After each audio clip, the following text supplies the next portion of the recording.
নমস্কার বন্ধুরা, আজকে আমরা জানব কারক সম্বন্ধে।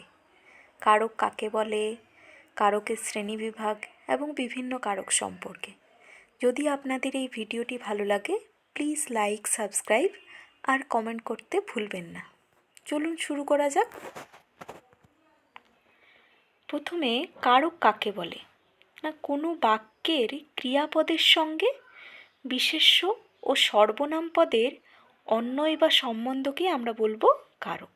তো কি বললাম না, কোনো বাক্যের ক্রিয়াপদের সঙ্গে বিশেষ্য ও সর্বনাম পদের অন্বয় বা সম্বন্ধকে বলা হয় কারক। এবার আসি, কারক হচ্ছে 6 প্রকার। বাংলায় কারক 6 প্রকার, যথা কর্তৃকারক, কর্মকারক, করণ কারক, নিমিত্ত কারক, অপাদান কারক আর অধিকরণ কারক। এবার কর্তৃকারক। কর্তৃকারক কাকে বলবো? যার দ্বারা কোনো ক্রিয়া সম্পাদিত হয় তাকে কর্তা, এবং ওই কারকটিকেই বলা হয় কর্তৃকারক বলে।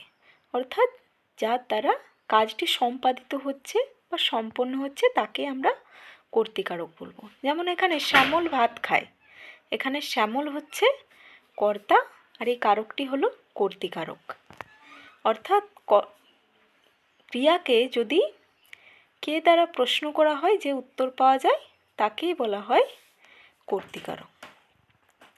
এবার আসি কর্মকারক। কর্তা যে কাজটি করে, অর্থাৎ যে কাজের দ্বারা ক্রিয়াটি সম্পূর্ণ হয় তাকেই কর্মকারক বলে।